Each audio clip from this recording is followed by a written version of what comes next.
Avant l'indépendance du Burundi, la fourniture des services d'électricité était assurée par une structure coloniale belge gérée à partir de Léopoldville en RDC. À cette époque, seuls les centres urbains d'alors, Bujumbura et Gitega, étaient alimentés en énergie électrique. Ce n'est qu'en juin 1962, à la veille de son indépendance, que le Burundi eut droit à la création d'une société nationale de distribution d'eau et d'électricité appelée Régie des eaux. Avec l'intensification des activités de la Régie des eaux, le secteur énergétique n'a cessé d'évoluer. L'objectif de la société étant de produire, de distribuer et de commercialiser l'eau et l'électricité dans les milieux urbains et à vocation urbaine, et dont à cette époque, moins de 1% de la population bénéficiait de l'alimentation en électricité. Mais quelle était la source d'alimentation en énergie électrique de ces grandes villes de l'époque?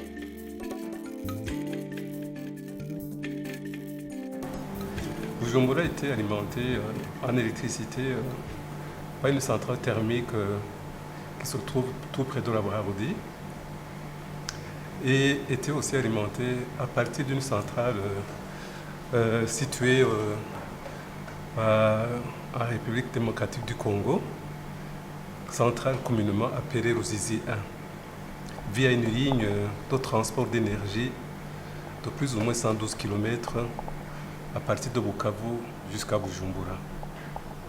Et il n'y avait que quelques quartiers qui étaient alimentés en électricité. Mais il faut vous dire aussi qu'à cette période-là, il n'y avait pas beaucoup de population à Bujumbura. Alors, c'est ainsi qu'on a connu, dans les années 80, plusieurs aménagements de centrales hydroélectriques. C'est ainsi qu'on a vu, à partir de 1980, la mise en service de la centrale hydroélectrique sur la rivière Ruzironza à Gitega pour pouvoir alimenter en électricité cette ville-là.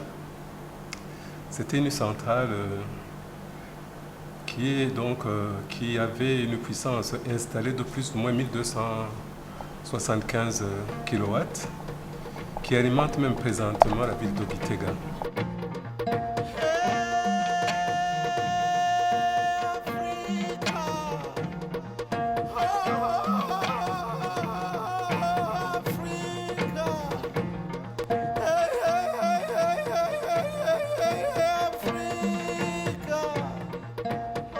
En 1986, il y a eu un grand projet de construction d'une centrale sur la rivière Gitenge.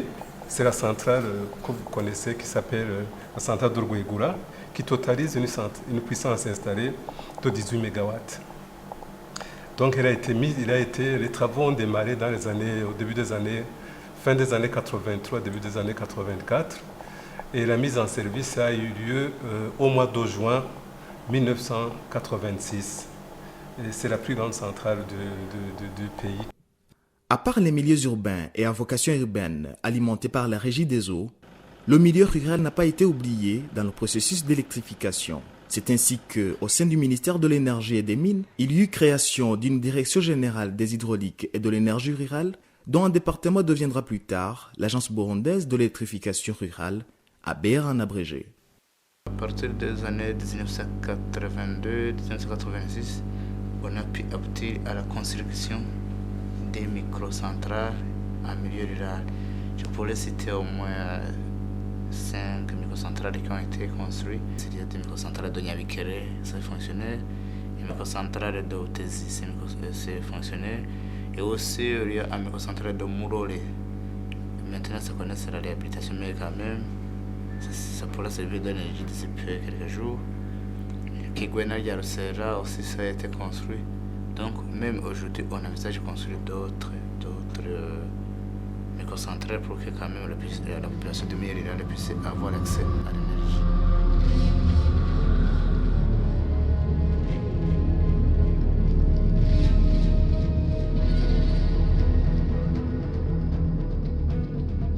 En vue d'une bonne gestion de l'énergie électrique en provenance des centrales hydroélectriques dont le pays disposait au début des années 90, le réseau énergétique a été interconnecté. Beaucoup de projets, beaucoup de projets de construction des lignes de transport de haute tension ont vu le jour. C'est ainsi que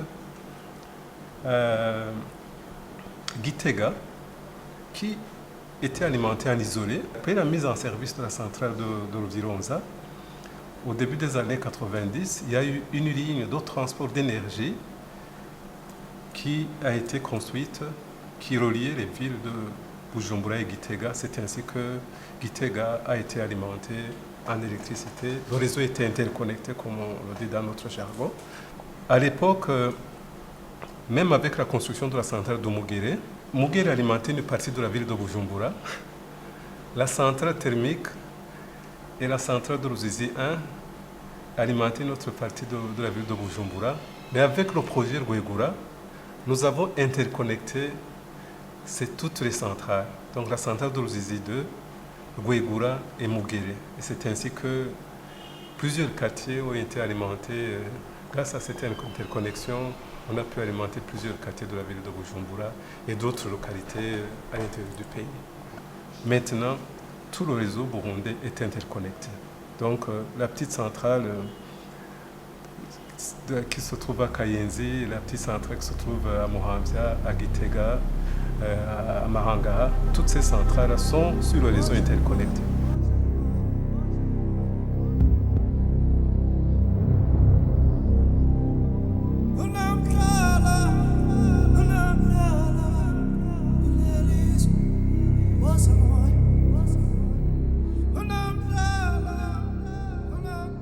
La crise que le Burundi vient de traverser n'a pas épargné le secteur de l'énergie. Les centrales hydroélectriques étaient des cibles et plusieurs lignes électriques ont été sabotées. À cette époque, nous avons eu à travailler notamment pour disponibiliser l'électricité, surtout à Bujumbura, parce que c'était le point névralgique. Mais on avait beaucoup de difficultés parce que toutes les lignes étaient, comme c'était la guerre bien sûr, étaient des cibles et les lignes étaient souvent sabotées, les lignes électriques, les pylônes haute tension étaient sabotés. Nous avons quand même pu réaliser pendant cette période pas mal de choses. Le réseau de Gitega, nous l'avons réhabilité à l'époque. Nous avons aussi réhabilité la centrale hydraulique de Rwegura. Normalement, tous les 4 ans, des infrastructures qui tournent comme les centrales hydrauliques doivent être révisées. Nous avons quand même pu mobiliser de l'argent sur un financement Banque mondiale qui était là, sur une ligne de crédit qu'on appelait, qui était destinée à la réhabilitation des infrastructures électriques. Nous avons pu réhabiliter Rwegura, les centrales de Malanga, les centrales les plus importantes, notamment Rwegura, Malangala, Kayenzi et la partie mécanique de Nyemanga. Nous avons aussi réhabilité toutes les lignes électriques sur un financement que la Banque mondiale vient de refondre à cause de la crise, et nous avons pu réhabiliter toutes les pylônes qui étaient sabotés. Nous avons envoyé en formation 2 équipes de monteurs qui ont été chez le fabricant des pylônes, et maintenant nous avons une équipe très opérationnelle qui se défend dans la sous-région parce qu'ils peuvent monter des pylônes en moins de 2-3 jours. En plus de cela, il y a eu d'autres réalisations notamment qui étaient en cours. Il y avait l'électrification des quartiers de la ville de Bujumbura. Le quartier Kibenga qui était en construction, nous avons électrifié cela. Et Kamenge, tous les quartiers du nord, Kamenge, Kina, Machibitoki avaient été saccagés. Et nous avons fait les premières électrifications de réhabilitation. Nous avons eu la chance parce que les poteaux métalliques étaient restés sur place. Et nous avons tiré des lignes et nous avons pu créer les conditions pour que les gens... Cela étant, la construction de nouvelles sources énergétiques n'a pas suivi le rythme de la croissance des villes. Des années 80 jusqu'à aujourd'hui, la population n'a cessé de s'accroître.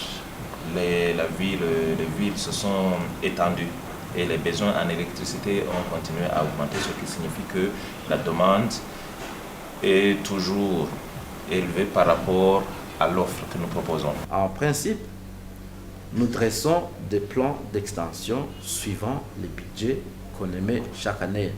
Mais nous tirons les informations, en principe, chez des maisons conçues pour planifier l'évolution de la ville. Je vous dirais par exemple, l'urbanisme, le service de l'urbanisme nous donne des données qui nous diront qu'on est en train de faire une extension de la ville. Et quand on a ces données-là, on travaille dessus et nous, on prépare une extension de nos installations en eau et en électricité. Malheureusement, il y a aussi d'autres quartiers qui ne suivent pas le rythme de l'urbanisme à cause de cette pression démographique sur les villes. Que maintenant les villes sont devenues, tout le monde voudrait être dans la ville, ce qui n'est pas une mauvaise chose, mais qui ne nous a pas donné le temps de nous préparer.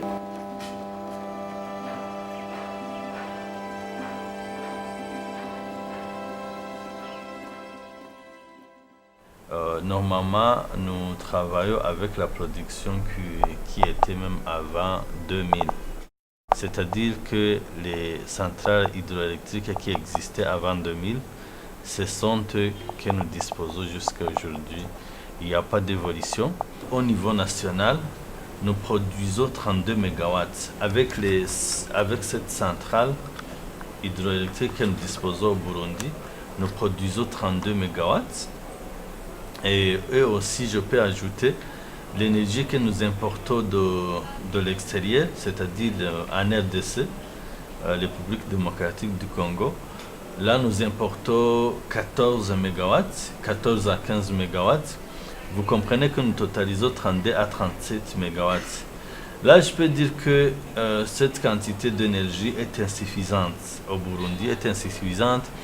À voir que dans la période de pluie, nous enregistrons un déficit de 15 MW. Pendant la période d'étiage, c'est-à-dire où nous n'avons pas de pluie, nous enregistrons un déficit de 25 MW.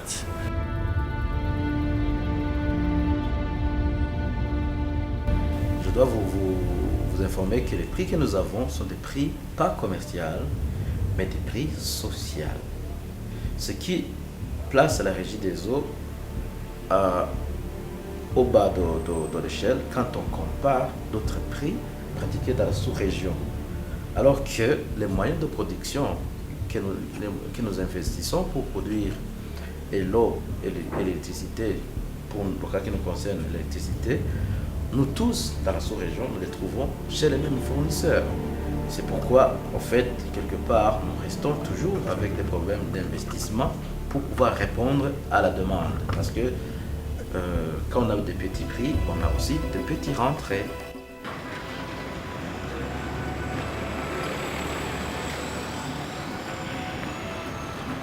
Actuellement, l'accès à l'électricité est d'environ 8% de la population totale. ahubwo ibintu byinshi birononekara kubera akazi kacagagara nicyo gituma rero byiza tofuma tuyaronka umuyaga ngubu kaboneka naho woduga ariko byiza gusa uboneke yoba byiza cyane rwose kubera natwe akazi kacu kaca kabandanya nkaje kagatera imbere. Pour combler ce déficit énergétique, beaucoup de projets sont en cours, tant qu'au niveau national que régional. Il y a pas mal d'actions qui sont en place. Il y a eu déjà au mois de mai la pose de la première pierre de la construction de la centrale hydroélectrique de Manda qui devrait produire 10,4 MW. Il y a eu le contrat sur la rivière Kaburantois. Il devrait y avoir une centrale qui va produire 20 MW. Le contrat a été déjà attribué à une société indienne qui s'attelle à commencer les travaux. Il y a eu aussi une signature d'un contrat de concession sur la rivière Kabunouzi avec une société suédoise. Et cette centrale-là devrait produire environ 12 MW. Déjà, avec les trois centrales hydroélectriques, ça nous ferait déjà environ 42 MW de gagné par rapport à ce qu'on a actuellement. Il y a aussi des études qui sont en train d'être faites et des bailleurs potentiels qui se bousculent pour pouvoir financer les centrales hydroélectriques de Djidji et Murembwe. qui, à eux deux, ces deux sites devraient faire 50 MW. C'est prévu d'ailleurs une augmentation jusqu'à 10-15% jusqu'en l'an 2015. Nous avons des sites, des centrales qui sont prévus pour être réalisés dans le cadre soit du bassin du Nil, ce qu'on appelle un NELSAP, et d'autres dans le cadre de la CPGL. C'est notamment le barrage de Rusumo, sur la Rusumo, on appelle ça Rusumo Falls, qui va développer, l'option qu'on a déterminée en définitive va développer 80 MW, qui seront partagés entre le Burundi, la Tanzanie et le Rwanda. Et nous avons aussi donc le barrage de Ruzizi 3, la centrale de Ruzizi 3, où on est en partenariat avec le Congo, le Rwanda et nous-mêmes, qui va développer plus de 145 MW. Donc là, nous avons droit au tiers. Il y a aussi les centrales thermiques. Ceux-là sont des centrales très chères qui coûtent cher à l'exploitation, donc qui peuvent influencer les tarifs. Et ces centrales viennent en appoint en attendant le développement des centrales hydroélectriques. Il y a, vous savez, il y a du soleil. Depuis le premier de l'année jusqu'à la fin de l'année, là aussi, il y a un développement qui peut se faire pour produire de l'énergie à base du soleil. Il y a, je dirais, une centrale que je juge une centrale témoin pour la production de l'énergie à base du soleil, qui est en train d'être construite au niveau de l'hôpital Ouahalet. Cette centrale pourra produire 0,4 MW. Elle est financée par le gouvernement japonais. Et l'objectif, c'est de pouvoir alimenter l'hôpital par l'énergie solaire, parce que sa capacité est de 0,2 MW. Alors, les 0,2 MW qui restent pourront être injectés sur le réseau Régie des eaux, moyennant effectivement une facture. Il y a aussi une agence de régulation qui a été créée pour permettre les privés de pouvoir entrer dans la cadence. Parce qu'on a vu que si on reste seulement avec l'État comme organisateur de production, seul organisateur de production d'énergie, on ne pourrait vraiment pas atteindre la moyenne dans moins de temps. Alors maintenant,